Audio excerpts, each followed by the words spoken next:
আসসালামু আলাইকুম দর্শক, কেমন আছেন? তো অন্যান্য দিনের মতো আজকেও মাছ ধরতে চলে আসলাম। তো প্লেসটা অনেক ভালো। দেখেন, আমি 3টা সেট আপ দিয়ে রেখেছি। এই দেখেন। তো ইনশাল্লাহ জানি না কি হবে। এই আজকে আমার সেট আপ ওই দেখেন, আজকে বেশি কিছু এলোমেলো করিনি। তো যতটুকু প্রয়োজন আর কি ততটুকুই এলোমেলো করেছি। তো প্লেসটা অনেক ভালো। আজকে অনেক কুয়াশাও, প্রচণ্ড কুয়াশা, হ্যাভি কুয়াশা, যে অমায়িক কুয়াশা। দেখেন, হ্যাভি প্লেস, সুন্দর প্লেস। এই দেখেন, এখানে একটা সেই ভাজ্জর ডুবানো, একদম ভাজ্জরটা সেই বড় ভাজ্জর ডুবানো, প্লাস ওইখানে দেখেন, ওই যে ওই পাশে ভাজ্জর। তো আপনাদের দেখাবো। দেখেন, এইদিকে গেলে আরেকটা প্লেস আছে। এখানে তো প্লেসটা তো মাশাল্লাহ প্লেস। তো এখানে দেখেন আরেকটা প্লেস আছে, আপনাদের দেখাই।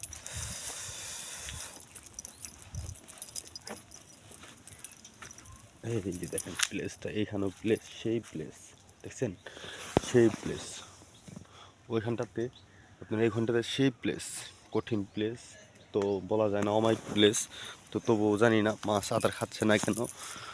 তো ইনশাল্লাহ চেষ্টায় আছি, আজকে দেখি কি হয়। তো মনে হচ্ছে যে কাজ হবে কি না জানি না। তো আশায় বসে আছে আজকে। তো এই হচ্ছে আজকে নদীর পাড়ের প্রকৃতি।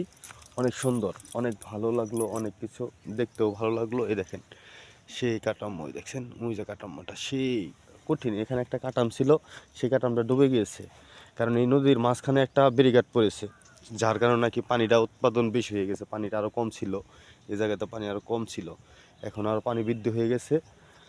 ইনশাল্লাহ দেখা যাক। এই জায়গায় থেকে এর আগে আপনাদের একটা ভিডিও দিয়েছিলাম, আমি জানি না আপনাদের কতটুকু ভালো লাগছে, কিন্তু আমি আসলে সঠিক আপনার একলা থাকি, তো যার কারণে নাকি মাছের ভিডিওটা দিতে পারি না। যে যখন হিট করি, হিট করার পরে আপনাদের সম্পূর্ণ মাছের ভিডিওটা দেখাতে পারি না। ইনশাল্লাহ চেষ্টা করব, কখনো যদি আমার নসিবে হয় আপনাদের দেখাবো।